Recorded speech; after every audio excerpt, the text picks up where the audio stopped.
ఎంత ఏడుస్తారు తల్లిదండ్రులు. అల్లుడు మంచివాడు కాడనుకోండి, ఆ కూతురు గురించి ప్రతిరోజు ఏడుస్తూనే ఉంటారు తల్లిదండ్రులు. అదే అల్లుడు మంచివాడు. ఆ కూతురు ఖండాంతరములలో ఎక్కడో ఉండనివ్వండి, తన కళ్ళ ముందు లేదు, అని తల్లి తండ్రి పరమ సంతోషంగా ప్రశాంతంగా ఉంటారు. ఎందుకని అంటే ఒక్క కారణానికి, ఎవరు ఎలా ఉండనివ్వండి, అల్లుడు చాలు బంగారు తండ్రి. నా కూతుర్ని గుండెల్లో పెట్టుకు చూసుకుంటాడు, అదొక్కటి చాలు, ఆ తల్లిదండ్రులు బతికేస్తారు. మిగిలిన వాళ్ళు ఎంత అనుకూలంగా ఉండనివ్వండి, అల్లుడు ఒక్కడు సరైన వాడు కాడనుకోండి, ఆ కూతురు నాన్నగారు ఇవాళ ఇలా ఇబ్బంది పడ్డాను, నాన్నగారు ఇవాళ ఇలా ఇబ్బంది పడ్డాను అని చెప్తుంటే ప్రతిరోజు కూతురు చచ్చిపోయినంత బాధపడతాడు కదా గురువు గారు.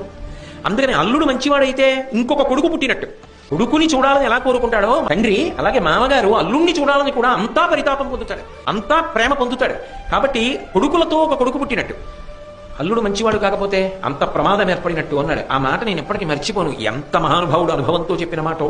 ఆడపిల్ల విషయం దగ్గరికి వచ్చేటప్పటికి తల్లిదండ్రులకు ఉన్నటువంటి పరిమితి ఏమిటో తెలుసా? ఈ పిల్లని జీవితాంతం సుఖపెట్టడం నా చేతిలో ఉందా? ఈ పిల్లని సుఖపెట్టడం నా